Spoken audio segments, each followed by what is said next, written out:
نحمد و نصلی علی رسول الکریم اما بعد فاعوذ باللہ من الشیطان الرجیم بسم اللہ الرحمن الرحیم السلام علیکم ورحمۃ اللہ وبرکاتہ۔ بہت سارے احباب نے اشوگندھا کے متعلق فرمایا، ازگند کے متعلق فرمایا، دونوں ایک ہی باتیں۔ فارسی میں اور اردو میں ازگند کہا جاتا ہے اور ہندی میں اشوگندھا کہا جاتا ہے۔ اشوگندھا انڈیا پاکستان میں بکثرت پایا جاتا ہے اور باہر بھی اکثر ممالک میں پایا جاتا ہے، بلکہ اگر آپ برازیل اور چلی چلے جاؤ تو اتنا پایا جاتا ہے کہ دوسرا کچھ بھی نہیں پایا جاتا۔ دوسرا بنگلہ دیش چلے جاؤ تو وہاں سرسوں اتنی ہے کہ جہاز سے دیکھو تو لگتا ہے پورا بنگلہ دیش گرین کلر کا ہے نا۔ سعودی عرب اترو، جہاز سے اترو تو ایسا لگتا ہے پورا سعودی عرب کالے پتھروں سے بھرا ہوا ہے۔ اسی طرح آپ یہ جناب علی عمان سے لے کے عراق تک چلے جاؤ تو نیچے اتنے بڑے بڑے پانی کے پیالے بھرے ہوئے کہ وہ بیسیکلی وہ جو ہوتا ہے واٹر ٹینک ہیں ان کے پانی جمع کرنے کے ہب ڈیم بنے ہوئے، لیکن وہ اتنے کہ لگتا ہے کہ پیالے ہی پیالے ہیں۔ تو اسی طرح اگر آپ چلی چلے جائیں، برازیل چلے جائیں، یہ جو پنٹا کانے کے علاقے ہیں یہاں چلے جائیں تو یہاں پہ آپ دیکھتے ہو کہ آپ کو اشوگندھا بہت لگی ہوئی ملتی ہے، بہت، اور یہ کھاتے بھی خوب ہیں۔ یہ برازیل چلی والے ایسی سیدھی سیدھی جڑ کھودتے ہیں زمین سے، اور نیچے کی جو جڑ ہے زمین کے اندر کی نا، اوپر کا کام نہیں کرتا، وہ جناب علی ایسے ہلکا سا پانی سے دھو کے کچا چبا چبا کے کھا جاتے ہیں۔ تو پھر ان کی بیگمات بھی 13 ہوتی ہیں، بچے بھی 150 ہوتے ہیں۔ اگر آپ نے چلی گئے ہوں، ٹھیک ہے، یا آپ کے کوئی رشتہ دار ہوں تو پتہ کر لیجئے گا، 10 12 13 بیگمات ہوتے ہیں ان کی۔ تو یہ ہے کیا، اس کے وجوہات کیا ہیں کہ یہ اشوگندھا کھاتے ہیں؟ وہ کچا کھاتے ہیں، تازہ کھاتے ہیں، ٹھیک ہے نا۔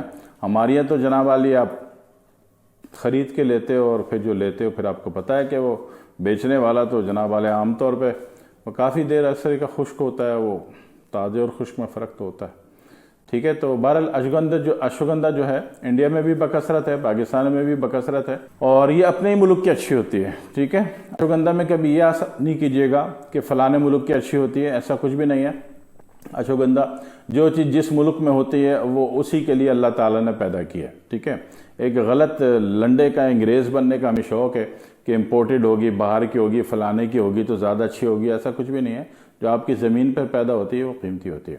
ازگند کا جو طریقہ ہے وہ یہ ہے کہ ازگند جو جتنی زمین سے اوپر ہے، یہ دوائی اعتبار سے نہیں ہے، یہ شو پیس کے اعتبار سے ہے، یہ کھانے کے لیے خوردن میں بالکل بیکار ہے۔ زمین سے اوپر سے کاٹ دیں، اب مٹی ہٹائیں، اب جتنی جڑ آپ کے ہاتھ میں آ رہی ہے پورا جھمیلا، یہ ہے قیمتی ترین چیز، ایک بات۔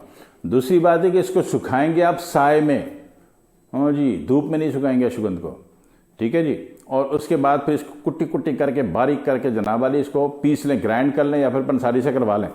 جب پنساری صاحب سے اس کو پسوائیں گے تو وہاں بھی احتیاط کی ضرورت ہے۔ ان سے کہہ دیجئے گا کہ برش مار دو مشین پہ، وہ ہوتا ہے نا کپڑے دھونے کا برش، وہ ان کے پاس برش ہوتا ہے، وہ مشین کے اندر گرائنڈر میں مار دیتے ہیں تو اس سے مشین صاف ہو جاتی ہے۔ اس میں پسوا کے لے رہے ہو تو اب آپ سونا کھا رہے ہو۔ اشوگندھ کی طاقت سونے جیسی ہوتی ہے، ٹھیک ہے نا۔ اور کچھ زیادہ پوچھے ہوئے بابے ہوتے ہیں، وہ اشوگندھ میں تھوڑی سی چٹکی نا وہ اجوائن ملا دیتے ہیں، اس سے تو یہ ایٹم بم ہو جاتا ہے۔ تو اشوگندھ جو ہے بیسیکلی 5 مقوی ہے۔ غدی اعصابی میں جو 5 نمبر ہے اس کی مقوی، یعنی کہ غدود کو طاقت دیتی ہے۔ آپ کو یہ بھی تو پتا ہوگا جا کہاں آ رہی ہے چیز، ٹھیک ہے، غدود کو طاقت دیتی ہے۔ اب غدود میں آپ کا جگر بھی ہے، اس کو بھی طاقت دے گی، آپ کا پھیپڑا بھی ہے، پھیپڑا اعصابی ہے مگر بظاہر اعصابی ہے، مزاج اور کیمسٹری اس کی اعصابی ہے پھیپڑے کی، بلغمی، مگر ہے تو وہ غدود نا اللہ والو۔ اسی طریقے سے آپ کا گردہ ہے، مثانہ ہے، عضو تناسل ہے، یوٹرس ہے، ٹھیک ہے نا، آنکھوں کے ڈیلے ہیں، یہ ساری چیزیں غدود ہیں، ٹھیک ہے۔ تو ان غدود کو مقوی کرتی ہے۔ تو آپ سوچ لو کیا کیا کرنے والے ہو، کیا کیا بینیفٹس آپ کو ملنے والے ہیں۔ شرط یہ ہے کہ آپ نے اس طریقے سے جناب علی اشوگندھا آپ نے استعمال کی، ٹھیک ہے نا۔ اور سستا طریقہ، ایک چور نمبر طریقہ، وہ یہ ہوتا ہے، قبرستانوں میں بڑی لگی مل جاتی ہے، قبرستانوں میں بہت ہوتی ہے، وہاں آرام سے جو گورکن صاحب ہوتے ہیں ان کا 50 روپے آپ نے ان کے ہاتھ پہ پکڑا دیے، بولا بھائی السلام علیکم کیا حال ہے، یہ وہ یار وہ ذرا نذرانہ لے لو، نذرانہ دے دلا کے قبرستان کے اندر گھس جاؤ۔ قبرستان کی مٹی زرخیز بہت ہوتی ہے کیونکہ اس میں مسلسل کھدائی کا عمل ہوتا ہے نا، قبریں کھد رہی ہوتی ہیں، بجو قبریں کھدا ہوتا ہے، کیڑے مکوڑے مسلسل نکل رہے ہوتے ہیں پیٹ بھر بھر کے، ٹھیک ہے نا، وہ سانپ بچھو گھس رہے ہوتے ہیں، نکل رہے ہوتے ہیں۔ کھدائی کا عمل چونکہ ان زمینوں میں زیادہ ہوتا ہے، اور ان زمینوں کے ایک بہت مضبوط ترین جو غذا ہوتی ہے انسانی جسم تو وہ ان کو دستیاب ہوتا ہے قبرستان کی مٹی کو، لہٰذا وہاں یہ چیزیں بڑی زرخیز ہوتی ہیں، ٹھیک ہے، اور بڑا فائدہ ہوتا ہے، بہت کچھ ہوتا ہے قبرستان سے۔ اللہ تعالیٰ آپ کو وہ کچھ عطا کر دیتا ہے جو کروڑوں میں خرید کے نہ ملے، آپ کا ذہن کام کرے تب۔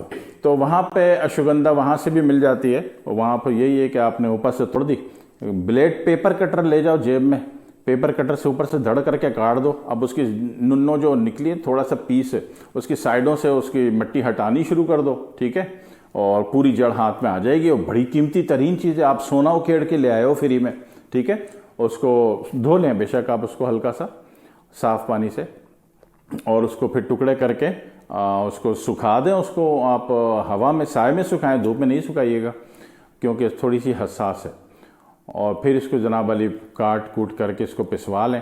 اب اس کو کھانے کا جو طریقہ ہے، وہ کھانے کا طریقہ یہ ہے کہ اس کا ایک چائے کا چمچ بھی بہت ہے، کوئی اتنا بڑا چمچہ لینے کی ضرورت نہیں ہے، ایک چائے کا چمچ آپ نے، وہ بھی پلین حالت میں، زیادہ بڑا بھی نہ ہو، 1 گرام بھی بہت ہوتا ہے، 1 گرام یعنی جو سب سے بڑا کیپسول ہوتا ہے بائی ماؤتھ والا، تو وہ 1 گرام والا بھی آپ نے ٹھوک پیٹ کے بھر دیا تو یہ بہت ہوتا ہے کہ ہلکے نیم گرم دودھ سے آپ اس کو شام کو لے لیں تو چائے، ٹھیک ہے، کیونکہ یہ مقوی ہے، غدود میں طاقت دیتا ہے۔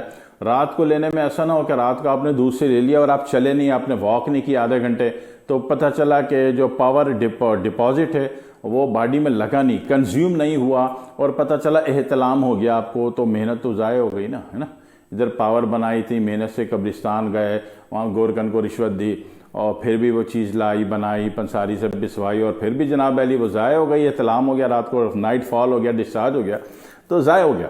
تو یا تو رات کو اگر لینا ہے تو پھر آپ چلیے پورے 30 منٹ واک کر کے آئیے گا، یہ زندگی کے ہر موڑ پہ واک کرنا بہت فائدہ مند دیتا ہے، چلنا پھرنا، ٹھیک ہے، چلنا پھرنا معمولی بات نہیں، بہت قیمتی چیز ہے۔ تو نہیں تو پھر بہتر ہے کہ شام کو لے لیں تاکہ تھوڑے بہت کام میں رننگ میں کرتے ہیں قرآن میں باڈی میں جذب ہو جائے۔ یہ اس کے فائدے یہ ہیں کہ جناب علی جتنے بھی غدود ہوتا ہے اس کو طاقت دیتا ہے۔ اچھا خائی مقام ہے، جب غدود میں طاقت ہوگی تو جگر کو بھی طاقت ہوگی، ہے نا، جگر بھی تو غدود کا سردار ہے۔ جب جگر کو طاقت ہوگی تو جگر پھر اس طاقت کو، جگر اکیلا نہیں کھاتا، جگر مل بانٹ کے کھاتا ہے، ٹھیک ہے۔ جب جگر کو طاقت ہوتی ہے تو جگر اعصابی یونٹ کو بھی طاقت دیتا ہے اور عضلاتی یونٹ کو بھی طاقت دیتا ہے، یہ محرک نہیں ہے۔ اگر محرک کی بات ہوتی تو ہم کہتے ہیں جگر میں تحریک دیتا ہے، اعصاب میں تسکین دیتا ہے، دل میں تحلیل دیتا ہے، یعنی کہ جگر میں تحریک دے گا، جگر کی محنت کو، حرکت کو بڑھائے گا، اور دماغ کو سکون دے دے گا، نیند اچھی لے آئے گا، اور دل کو تحلیل دے دے گا، دل کی دھڑکن، خفقان قلب، گھبراہٹ ختم کر دے گا۔